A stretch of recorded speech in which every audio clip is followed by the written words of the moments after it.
Bueno, decíamos, y hablamos temprano, Ciro, con unos abogados, Teófilo Benítez, de algunas de las personas que fueron pues lesionadas, dos concretamente que perdieron la vida, familiares de dos personas que perdieron la vida hace 9 meses en la caída de uno de los tramos elevados de la línea 12 del metro, y nos dice también Teófilo de 12 lesionados, víctimas de esos hechos. En fin, más o menos nos hacemos una pregunta y nos hacemos la interrogante de por qué ayer la fiscal Ernestina Godoy decía que este era un acuerdo histórico. Acuerdo reparatorio histórico. Histórico y sin precedentes. Y decía yo, bueno, pues creo que está dibujando la fiscal, en la parte final de su mensaje de ayer, la extinción del procedimiento, ¿no? Con muchas preguntas, como tú decías, ¿cuántas personas han sido beneficiadas con este acuerdo reparatorio? ¿Por qué no hay información pública? ¿Por qué lo ha pagado Sixa, la empresa de Carlos Slim? ¿Por qué? ¿Por qué simplemente no conocemos los detalles de esto? ¿Cuántas personas, si es que algún día vamos a saber, son responsables o fueron responsables de esa negligencia, si es que le existió y se cayó ese tramo?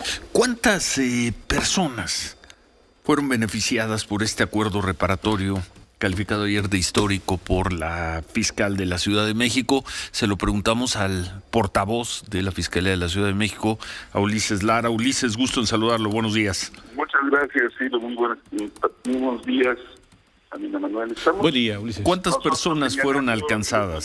Los números en porcentajes, porque sí, las personas que están en números absolutos forman parte de la carpeta de investigación y están también sus familias. Hemos señalado el 80% del total de las personas que se encuentran en la carpeta. Y esto pues también es un elemento que está resguardado por el debido proceso. Bueno, entenderá y no tenemos por qué dudar de la autoridad. Pero pues 80% puede ser una cifra muy alta o no. 80% de 6 personas, 80% de 60, 80% de 300. Pues el 80% en sí no dice gran cosa, al menos en términos informativos, Ulises. Bueno, 200, finalmente es el 8 de 10, si fueran de 100 personas serían 80. Sí. Y yo lo que sí le quiero decir es que estamos hablando de una cifra cercana a esos datos. ¿A qué datos, perdón? ¿A los 100? A un centenar superior, y eso es lo que nosotros señalamos como un acuerdo importante. Primero, el número, hay personas que fueron atendidas, que fueron desafortunadamente fallecieron en estos lamentables hechos de estrés, y también hay lesionados en diferentes grados, me refiero a lesionados graves, intermedios y menores, y que están integrando en la carpeta de esas personas como víctimas. Y están en el acuerdo, y decimos que es histórico, porque regularmente ese tipo de acuerdos se celebran una vez que se ha generado todo un juicio, se ha concluido, y esto puede tardar mucho tiempo de acuerdo a los procesos que se derivan, impugnaciones, revisiones, etcétera, y que se ha logrado en un plazo intermedio. Esto lo permite la norma, esto permite el arreglo entre las partes, y eso es lo que resultó interesante. Quiero decirle a ustedes, auditores, Ciro, que es una celebración entre ambas partes, no es es un acuerdo que pueda hacer exactamente, y entonces es un acuerdo individualizado, o es decir, por cada núcleo o persona que fue víctima directa o indirecta, se celebra un acuerdo, si así lo desea, si esa es su voluntad, con el ofrecimiento que se le puede hacer. ¿Qué le toca a la Fiscalía?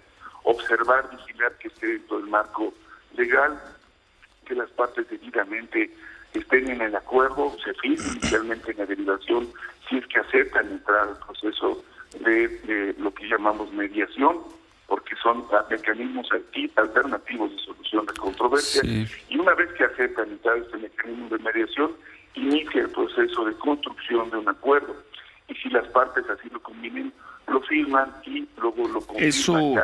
Eso creo que se entiende y no se ha cuestionado, pero ¿qué se acordó con ellos? ¿Es un acuerdo de reparación económica? ¿Es un acuerdo de servicios médicos a un futuro? ¿Es un acuerdo de qué? Perdón, es que nos llamó mucho la atención que se hablara de histórico y se diera tan poca información, entendiendo, Ulises, la secrecía que debe mantener la autoridad. Pero aún así, usted nos está diciendo ahora que el número de personas beneficiadas por este acuerdo rondaría el centenar. Ya tenemos un dato que no teníamos ayer. pero seguimos sin saber qué tipo de acuerdo fue. ¿Es un acuerdo económico? Mire, es un acuerdo integral. Integral. Y él lo señala, integral se refiere a la atención no solamente de una de las partes, no se resuelve solamente por decir cuánto es lo que hay que pagar, sino qué es lo que hay que resolver o atender. Es integral en tanto que permite la atención, por ejemplo, de un tema que se le conoce como lucro cesante a quienes han tenido que estar ya impedidos para poder continuar trabajando, al apoyo psicológico, al apoyo de salud y a otro tipo de apoyos necesarios. El acuerdo integral supone un ofrecimiento de parte de uno de los integrantes de este acuerdo, en este caso el ofrecimiento lo hace FICSA, y es la víctima directa o indirecta quien decide si estos elementos son los que realmente constituyen una posible solución o reparación del daño. Desde luego entendemos, como usted seguramente me lo ha comentado, que digamos no es posible suponer que esto repara totalmente una pérdida, no se trata no, eso en este caso, sino de buscar la solución para que las personas puedan regresar en la medida de lo posible a una situación de vida cotidiana normal. Así que el ofrecimiento se hace en esta integralidad, y la propuesta la escuchan las partes, y las partes deciden si pueden o no firmarlo. ¿Por qué no se puede decir? Porque dice la ley, y esto es por el Ministerio de Ley, que son acuerdos confidenciales. Todo lo que tiene que ver con el acuerdo y su contenido están resguardados y protegidos. Sí. De esa manera es que no podemos decir puntualmente ni montos ni nada, es incluso protección de las propias familias. Nos ha preocupado, y lo quiero decir también públicamente, que pueda hacer esto motivo en algunos casos de poner en riesgo a estas personas por quienes consideren que tienen ahora una monto o cantidad de dinero que pueda ser susceptible de que se lo puedan, ofrecer para una actividad o incluso algún daño por un delito. Ahora, creemos que es importante que las personas mantengan en esa confidencialidad del acuerdo, y por eso tampoco hemos señalado más datos al respecto. El número. Lo que entiendo que violaría quizá la presunción o la discreción del caso, Ulises, sería nombres y apellidos. Los números no violarían este acuerdo. ¿Por qué se lo violarían? No, lo que me refiero es que, mire, nosotros tenemos un número de personas en la carpeta que ingresan por querella. Estas forman parte de la carpeta. La carpeta en su conjunto es información que está reservada en cuanto continúe el juicio.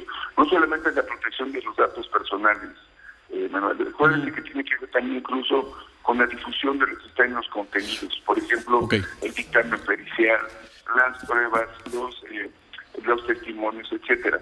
Es el conjunto. Y estas personas, las personas que están construyendo este acuerdo, son las víctimas que fueron reconocidas como tal dentro de la... ¿Y a cambio de qué es el acuerdo, Ulises? ¿A cambio de qué? Vemos que en este caso la autoridad los va a resarcir con un acuerdo integral, nos dice usted. ¿Y a cambio de qué harán las personas? No, nosotros no somos, si lo declaro, nosotros somos la parte que ayuda en la mediación como fiscalía. De acuerdo. Quien hace el acuerdo son las partes que se consideran, en este caso las víctimas, con una persona que puede asumir o no la responsabilidad del hecho, pero que está dispuesto a formar parte. ¿Quién reparó? ¿Quién puso el dinero en este caso? La empresa fija.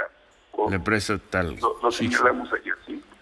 No hay dinero público. Es con la empresa que hizo también el acuerdo de reparación de los daños físicos de la línea. Esa es la empresa que ofreció también el acuerdo reparatorio con la ciudad. Por lo que hace a la ciudad, el gobierno de la Ciudad de México, que asistió desde el primer momento a las víctimas y ofreció desde servicios hospitalarios y pagó lo correspondiente de acuerdo al seguro que ofrece el sistema de transporte colectivo Metro a los usuarios, así como otro tipo de apoyos relacionados con temas como trabajo, vivienda y apoyos económicos. Eso es lo que ofreció la ciudad a las víctimas. Este es un acuerdo que se está firmando entre CICSA y las víctimas directas e indirectas. Se está firmando que ya se firmó, que ya se firmó. ya se firmó. Ya se firmó. Nos hizo un llamado y estamos diciendo que se está firmando porque hay quienes puedan también seguirlo firmando. Pues Está un 20% en reserva de que pueda hacerlo. Bueno, le agradecemos mucho las presiones. Entenderá que desde nuestra posición informativa periodística que se hable de un acuerdo histórico y no pues sí, no tengamos el contenido, los elementos nos llamó la atención, pero pues gracias por esta información que nos está dando. Gracias, Ulises. Gracias, Ulises. Buen día. Muchas gracias. Gracias. El portavoz de la Fiscalía General de Justicia de la Ciudad de México habría alcanzado a un centenar de personas. Sería el 80% de un centenar de personas. Y no hay dinero público, es dinero de... Solo de la empresa Sixa. Volvemos. Volvemos.